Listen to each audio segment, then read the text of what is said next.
আজি মুখ্যমন্ত্ৰী দায়িত্ব লোৱাৰ পিছত আপোনালোকক মই অনানুষ্ঠানিকভাৱে বিভিন্ন সময়ত লগ পাই আছোঁ, কিন্তু আনুষ্ঠানিকভাৱে আমি প্ৰথম ইয়াতে একেলগে মিলিত হৈছোঁ আৰু কেইটামান বিষয়বস্তুৰ ওপৰত মই আলোকপাত কৰিব খুজিছোঁ। পোনপ্ৰথমতে আপোনালোকে জানে যে আমাৰ নতুন চৰকাৰখনে দায়িত্ব লোৱাৰ পিছতেই অসমৰ জাতীয় জীৱনৰ এগৰাকী উজ্জ্বল জ্যোতিষ্ক হোমেন বৰগোহাঞিদেৱ আমাৰ মাজৰ পৰা আঁতৰি যায়। তেখেতৰ স্মৃতি জীয়াই ৰাখিবৰ বাবে আমি বিভিন্ন সময়ত বিভিন্ন প্ৰচেষ্টা চলাম, কিন্তু খুব তাৎক্ষণিকভাৱে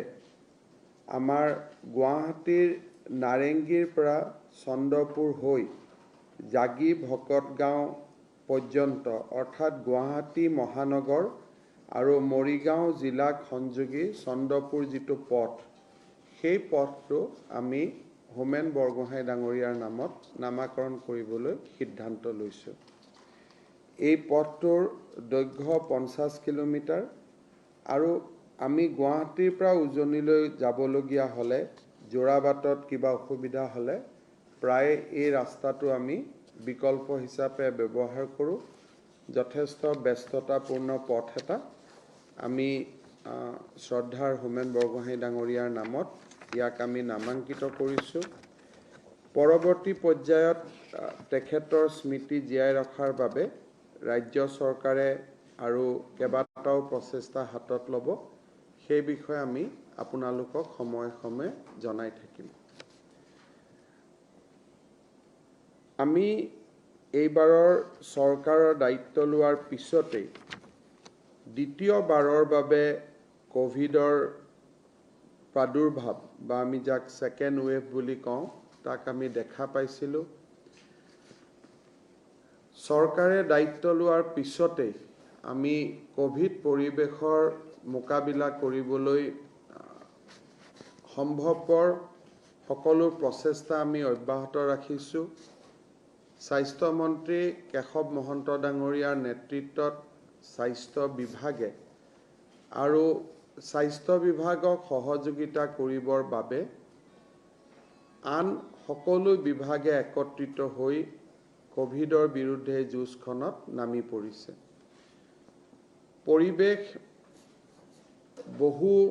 যে উন্নত হৈছে তাক মই দাবী নকৰোঁ, কিন্তু যোৱা 3টা দিনত ই অকণমান যেন ক'ৰবাত আশাৰ এটা কিৰণ দেখুৱাইছে, তেনেকুৱা এটা আৰম্ভণিৰ চিন অলপ আমি দেখা পাইছোঁ। কিন্তু তাৰ লগে লগে ব্লেক ফাংগাছৰ দৰে নতুন প্ৰশ্নও আহি পৰিছে। কোভিডৰ পৰিৱেশ লৈ কেশৱ মহন্ত ডাঙৰীয়াই আপোনালোকক অহা কালি আনুষ্ঠানিক সাংবাদিক মেল এখন কৰিব, য'ত ৰাজ্যৰ কোভিড পৰিৱেশ, ব্লেক ফাংগাছৰ প্ৰাদুৰ্ভাৱ আৰু ব্লেক ফাংগাছক আমি পেণ্ডেমিকৰ পাৰ্ট হিচাপে ডিক্লেয়াৰ কৰা যি নটিফিকেশ্যন আদি আমাৰ ওলাব, এই গোটেইখিনিক সামৰি ৰাজ্যৰ স্বাস্থ্যমন্ত্ৰী কেশৱ মহন্ত ডাঙৰীয়াই অহাকালি আপোনালোকক এখন সাংবাদিক মেল সম্বোধন কৰিব। পজিটিভিটি ৰেট 6.9, 6.14লৈকে আহি পৰিছে। প্ৰতিদিনাই আমি 1 লাখ টেষ্ট কৰাৰ সংকল্পৰে আগবাঢ়িছোঁ। কণ্টেইনমেণ্ট পলিচি আমি যিমান পাৰোঁ আমি মানুহক বহুত বেছি কষ্ট নিদিয়াকৈ মানুহৰ জীৱন ৰক্ষাৰ বাবে আমি যিমানখিনি কৰিব পাৰোঁ আমি চেষ্টা কৰিছোঁ। আৰু আমাৰ অসম মন্ত্ৰীসভাৰ প্ৰায়বোৰ মন্ত্ৰীয়ে বিভিন্ন জিলাৰ লগত সঘনে যোগাযোগ ৰাখিছে, নিজে গৈছেও। মই আজি ৰাতিপুৱা বৰপেটাত গৈছোঁ, ঠিক সেইধৰণে স্বাস্থ্যমন্ত্ৰীও বিভিন্ন জেগাত ঘূৰিছে আৰু বিশেষকৈ ৰাতিৰ ভাগত চিকিৎসা ভাল হওক তাৰ কাৰণে আমি ভৰপূৰ প্ৰয়াস কৰিছোঁ। কোভিড-19ৰ প্ৰথম ৱেভ হওক, দ্বিতীয় ৱেভ হওক, তৃতীয় ৱেভ হওক, এই ৱেভৰ পৰা হাত সাৰিবৰ বাবে আমাক আটাইতকৈ প্ৰয়োজন হ'ল ভেকচিন। আজিৰ দিনটোত আমি জানো যে ৰাষ্ট্ৰত ভেকচিনৰ নাটনি আছে। 120 কোটি জনসাধাৰণক একেটা দিনতে ভেকচিন দিয়া সম্ভৱ নহয়। পালছ পলিঅ' হওক, টিবিয়ে হওক, আন বিভিন্ন বেমাৰৰ ক্ষেত্ৰত প্ৰতিষেধক টিকা দিবলৈ গৈ আমি 20 বছৰ 25 বছৰ সময়ো অপেক্ষা কৰিছিলোঁ। কিন্তু কোভিড এনেকুৱা এটা মহামাৰী য'ত আমি অপেক্ষা কৰাৰ সময় আমাৰ হাতত নাথাকেগৈ। ভাৰত চৰকাৰে আমাক যিমান পাৰে সহায় কৰিছে। প্ৰায় 35 লাখ লোকক আমি ভেকচিনেশ্যন কৰিব পাৰিছোঁ। আমাৰ মনত যিটো সাধন বা আমাৰ যিটো ইনফ্ৰাষ্ট্ৰাকচাৰ, প্ৰতিটো দিনত আমি 1 লাখ ভেকচিন কৰিব পাৰোঁ, কিন্তু বৰ্তমান আমি 50,000ৰ আশে-পাশে ভেকচিন কৰি আছোঁ, ভেকচিনাইজেশ্যন কৰি আছোঁ, যিহেতু আমাৰ টিকাৰ স্পষ্ট অভাৱ দেশতে আছে। কিন্তু অহা মাহ, তাৰ পিছৰ মাহসমূহত লাহে লাহে ভেকচিনৰ অভাৱ কমি যাব, কাৰণ ইতিমধ্যে ভাৰত চৰকাৰে কেইবাটাও ব্যৱস্থা লৈছে যাতে ৰাজ্যত বা দেশত পৰ্যাপ্ত পৰিমাণৰ ভেকচিন উপলব্ধ হয়। কোভেক্সিন, কোভিচিল্ডৰ নিৰ্মাণৰ উপৰিও জাইডাছ কেডিলাৰ আন এটা ভেকচিন ভাৰত চৰকাৰে এপ্ৰুভ কৰিছে। স্পুটনিক ভেকচিনৰ প্ৰথম ড'জবিলাক আহিব আৰম্ভ কৰিছে। আৰু আন নভামেক্স, জনছন কেইবাটাও ভেকচিনৰ কথা বতৰা ভাৰত চৰকাৰে আগুৱাই লৈ গৈ আছে। এতিয়া এনেকুৱা এটা দিন আহিব যে হয়তো জুলাই হওক, আগষ্ট হওক, এনেকুৱা এটা সময় আহিব য'ত ভেকচিন পৰ্যাপ্ত হ'ব। কিন্তু পৰ্যাপ্ত যেতিয়া ভেকচিন হ'ব, তাত দুটা কেটেগৰী আছে। এটা কেটেগৰী আছে 45 years and above, আন এটা কেটেগৰী আছে 18 years to 44 years। আমি যদি 3 কোটি মানুহক আমি ডিভাইড কৰোঁ, যে 3 কোটি মানুহৰ আমাৰ সংখ্যাটোক যদি আমি এটা থাম ৰুলত হিচাপ কৰোঁ, 1 কোটি ব্যক্তি হ'ব যোন 45 yearsৰ ওপৰত। তেওঁলোকৰ ভেকচিনৰ দায়িত্ব কোনে ল'ব? ভাৰত চৰকাৰে ল'ব। 18ৰ পৰা 44 yearsত আমাৰ হাতত আৰু 1 কোটি 20 লাখ এই ধৰণৰ জনসংখ্যা আমাৰ বাবে, আমি যাক ভেকচিন কৰাব লাগিব ৰাজ্য চৰকাৰে। আৰু 18 বছৰৰ তলৰ শিশুসকলৰ ভেকচিন এতিয়ালৈকে উপলব্ধ নাই। কিন্তু যেতিয়া ভেকচিন আহে তাৰ দায়িত্ব কেন্দ্ৰই ল'ব, ৰাজ্যই ল'ব, সেই বিষয়ে সেই সময়ত দেখা যাব। এতিয়া 1 কোটি 20 লাখ লোকক যদি আমি ভেকচিন কৰিব লাগে 2টা ড'জ, তেতিয়াহ'লে ৰাজ্য চৰকাৰে খৰচ কৰিব লাগিব 600 কোটিৰ পৰা 800 কোটি টকা। যোৱা বছৰ আমি যেতিয়া কোভিড-19ৰ মোকাবিলা কৰিছিলোঁ, সেই সময়ত আমি 116 কোটি টকা আৰোগ্য নিধিত আমি সংগ্ৰহ কৰিছিলোঁ। তাৰ ইণ্টাৰেষ্ট আদি লগাই 119 কোটি টকা হ'ল। এই 119 কোটি টকা বৰ্তমান আমি এপইচাও আগত আমি খৰচ কৰা নাছিলোঁ। এটা টকাও আমি কিনা বেচা ক'তো খৰচ কৰা নাছিলোঁ। গোটেই পইচাখিনি আমি একত্ৰিতভাৱে ৰাখি থৈছিলোঁ। এতিয়া সেই পইচাখিনি আমি ৰাইজক উভতাই দিব চেষ্টা কৰিছোঁ, ৰাইজৰ বাবে ভেকচিন কিনি। আৰু সেই 119 কোটি টকাৰ ভেকচিন আমাৰ আৰোগ্য নিধিৰ পৰা আমি কিনি আছোঁ। জুলাই আগষ্ট মাহৰ পৰা ভেকচিন বাঢ়িব, টকা কমিব, এটা দিন হ'ব। গতিকে সেই পৰিপ্ৰেক্ষিতত আমি আৰোগ্য নিধিৰ সম্পূৰ্ণ টকা ভেকচিনৰ কামত খৰচ কৰিবৰ বাবে আমি ইতিমধ্যে সিদ্ধান্ত লৈছোঁ। আজি মই মুখ্যমন্ত্ৰী সাহায্য পুঁজিৰ পৰা আৰোগ্য নিধিলৈ 50 কোটি টকাৰ এটা মই এখন চেক সাংবাদিক মেলতে কেশৱ মহন্ত ডাঙৰীয়াক দিম। যিটো চিফ মিনিষ্টাৰ ৰিলিফ ফাণ্ডত যি টকা আছিলে, সেই টকা ইয়াতকৈ আমি কি ভাল কামত খৰচ কৰিম যে ৰাইজৰ ভেকচিনাইজেশ্যনতকৈতো ডাঙৰ কাম আজি একো হ'ব নোৱাৰে সো সেই দৃষ্টিভংগীৰ ফালৰ পৰা আমি 50 কোটি টকা আজি মুখ্যমন্ত্ৰীৰ সাহায্য পুঁজিৰ পৰা আমি আৰোগ্য নিধিলৈ আগবঢ়াম যাতে NHM-এ ভেকচিনবিলাক কিনি থাকিব পাৰে ইয়াৰ মাজতে কেইটামান সুখবৰ আহিছে ৰিলায়েন্স ইণ্ডাষ্ট্ৰীয়ে আমাক 15 কোটি টকা দিছে যোৱা 2 দিনত অসমৰ যিমান LP স্কুলৰ টিচাৰ আছে ৰাজ্যিক প্ৰাথমিক শিক্ষক সন্মিলনীয়ে আমাক জনাইছে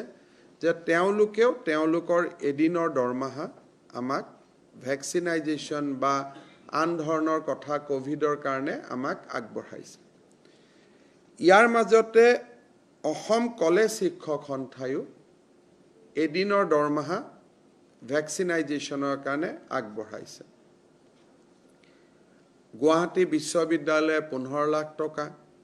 অসম কৃষি বিশ্ববিদ্যালয়ৰ শিক্ষক কৰ্মচাৰীয়ে এদিনৰ দৰমহা হিচাপে 50 লাখ টকা আজি ৰাতিপুৱা আমাক দিছে যাতে আমি মুখ্যমন্ত্ৰীৰ সাহায্য পুঁজিত দিছে ভেকচিনাইজেশ্যনৰ কাৰণে এই গোটেইবিলাক টকা আমি আৰোগ্য নিধিলৈ সময় সময় দি থাকিম মুখ্যমন্ত্ৰীৰ সাহায্য পুঁজিতে আগবঢ়াওক বা আৰোগ্য নিধিতে দিয়ক আমি এই গোটেই পুঁজিখিনি কোভিডৰ নামত আমাক যিমান দান বৰঙনি মুখ্যমন্ত্ৰীৰ সাহায্য পুঁজিত আহিব সেই গোটেই সাহায্যখিনি বা টকাখিনি আমি আৰোগ্য নিধিলৈকে আগুৱাই দিম যাতে আমি ভেকচিন কিনিব পাৰোঁ কোনোবাই প্ৰশ্ন কৰিব পাৰে যে চৰকাৰৰ টকা নাই নেকি চৰকাৰৰ টকা ক'ৰ পৰা আহিব আকৌ আমি টেক্সে লগাব লাগিব পেট্ৰলত 1 টকা দাম বঢ়াব লাগিব কৰবাত 2 টকা বঢ়াব লাগিব বা কোনোবা উন্নয়নমূলক পুঁজিৰ পৰা টকা কাটি আনি ভেকচিনত দিব লাগিব চৰকাৰ মানেতো ৰাইজ দুটাটো বস্তু নহয় চৰকাৰে টকা নচপায় আল্টিমেটলি আপোনালোকৰ পৰা লৈয়ে মই এখন হাতৰ পৰা এখন হাত দিব লাগিব সেইকাৰণে আজি মই অসমৰ ৰাইজক আহ্বান জনাব খুজিম যে আমি সকলোৱে আন এজনৰ ভেকচিনৰ টকাটো দিব পাৰো নেকি মোৰ আজি জন্মদিন can I vaccinize 2 people যে মই মোৰ জমা ঘৰত পইচা আছে মই 800 টকা যদি দিও এজন লোক ভ্যাকসিনেট হ'ব সো আমি আমাৰ জন্মদিনত আন এজন লোকক ভ্যাকসিনাইজেশ্যন কৰিব পাৰো নেকি কাৰণ আজি এটা ভ্যাকসিন মানে এজন লোকক নিশ্চিত মৃত্যুৰ পৰা উদ্ধাৰ কৰা গতিকে মই 10 লাখ টকা মুখ্যমন্ত্ৰীৰ সাহায্য পুঁজিত দিব খুজো তাৰ মানে বেসিক্যালি মই 8000 লোকক মই ভ্যাকচিনাইজেশ্যন কৰাত সুবিধা কৰি দিলো যে মই 100 জনক ভ্যাকচিন দিব খুজো তাৰ মানে মই 80000 টকা মুখ্যমন্ত্ৰীৰ সাহায্য পুঁজিত মই দিলো অৰ্থাৎ 800 into 10 800 into 100 800 into 20 গতিকে কোভিশিল্ড ভ্যাকচিন ললে আমাক দুটা ডোজত 600 টকা পৰে আৰু কোভ্যাক্সিন ললে আমাক দুটা ডোজত 800 টকা পৰে মই অসমৰ ৰাইজক এই ভ্যাকচিনাইজেশ্যন কাৰ্যসূচীটো এক জনভাগিদাৰী বা এক জন আন্দোলনলৈ ৰূপান্তৰ কৰাৰ বাবে অনুৰোধ কৰিম আপোনালোকে মুকলি মনে 600 into 1 মানে এজনৰ কাৰণে দিলে 600 into 2 দুজনৰ কাৰণে দিলে আমি বাতৰি কাকতত মুখ্যমন্ত্ৰীৰ সাহায্য পুঁজিৰ একাউণ্ট নম্বৰ দিছো আৰোগ্য নিধিৰ একাউণ্ট নম্বৰ দিছো যতে যেনেকে পাৰে আমি 100 জনৰ ভ্যাকচিনাইজেশ্যন কৰি দিও 50 জনৰ ভ্যাকচিনাইজেশ্যনৰ কাৰণে দিও 10 জনৰ ভ্যাকচিনাইজেশ্যনৰ কাৰণে দিও ইয়াত চৰকাৰৰ টকা নাই শব্দটো অনাৰ প্ৰয়োজন নাই মই দেখো কোনোবাই সোশ্যাল মিডিয়াত কয় বিত্তীয় নাটনি এটো বিত্তীয় নাটনি নহয় এজনে এজনক জীবন উপহাৰ দিয়াৰ আনন্দ কোনোবাই নিদিলেও চৰকাৰে ভ্যাকচিনাইজেশ্যন খিনি কৰিবই কিন্তু এজনক এজনে জীবন উপহাৰ দিয়াৰ যেটো আনন্দ সেই আনন্দৰ পৰা আমি ৰাইজক বঞ্চিত কৰিব খোজা নাই যে নহয় মইও কন্ট্ৰিবিউট কৰিব খুজো I want to give a life to somebody else so সেই আনন্দৰ পৰা আমি বঞ্চিত হ'ব খোজা নাই মই নিজেও কালি পৰখি যিমান মোৰ সক্ষম আছে মই ইমান জনৰ ভ্যাকচিনাইজেশ্যনৰ কাৰণে দিম আমাৰ মন্ত্ৰী সকলেও দিব এমএলএ সকলে দিব কোনোবাই দেউতাকৰ জন্মদিনত দিব কোনোবাই মাকৰ জন্মদিনত দিব কাৰণ এই ভ্যাকচিনেশ্যনটো এবছৰ সময় চলি থাকিব আমি যদি ডেইলি 1 লাখকো ভ্যাকচিন কৰো জুলাই মাহৰ পৰা যদি ভ্যাকচিন পাও আগষ্ট মাহৰ পৰা পাও আমি এইটো 30 লাখ মাহত দিনত দিলে আমাক 3 মাহ লাগিব 1 কোটি 20 লাখ লোকক দিবৰ কাৰণে আৰু যদি 3 কোটি মানুহক দিব যাওঁ আমাক 10 মাহ লাগিব আৰু ভ্যাকচিনো পাব লাগিব সেইকাৰণে গুটে অনাগত 3-4 মাহ ৰাইজে জুনে জেনেকে যত পাৰে এই জনভাগিদাৰী বা জন আন্দোলনটোত সহায় কৰক তাৰ কাৰণে অনুৰোধ কৰিছো ইয়াত স্কেপটিক্যাল হোৱাৰ কোনো প্ৰয়োজন নাই বুলে টকা নুঠিলে কি হ'ব চৰকাৰে দিব চৰকাৰটো আছেই কিন্তু চৰকাৰ মানেতো ৰাইজে গতিকে বহুতে কয় যোৱাবাৰো দিলো এইবাৰো দিলো বানপানী প্ৰত্যেক বছৰে আহে যাৰ মনত কিবা এটা কৰাৰ ইচ্ছা থাকে হি প্ৰতি বছৰে দিব জুনে দিব নোখোজে কি নিদিব কোনো কথা নাই কিন্তু আমি অসমৰ ৰাইজে মানুহক এটা জন আন্দোলনৰ জৰিয়তে আমি ভ্যাকচিনাইজেশ্যন কৰিছো তাৰ এটা আনন্দ বেলেগ সেই আনন্দটো অনুভৱ কৰিবলৈ মই অসমৰ ৰাইজক অনুৰোধ জনাম এতিয়া আমি ভ্যাকচিনাইজেশ্যন সেন্টাৰ বিলাকত জুনে আহিছে তাক আমি টেষ্টটো কৰিছো পানী এবটলো আগবঢ়াইছো আমি অকনমান গুটে ফেসিলিটিজ বিলাক বঢ়াই লৈ গৈ আছো এইখিনি কৰাৰ পিছত যিমান উঠিব বাকিখিনি ডেফিনেটলি মইতো নাভাবো 100-150 কোটিৰ বেছি ওপৰত উঠিব বাকি 500-600 কোটি যি লাগে এটো চৰকাৰে দিব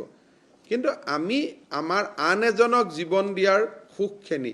আমি লব পাৰো নেকি এটা মই সুবিধা ৰাইজৰ মাজলৈ আগুৱাই দিছো বাট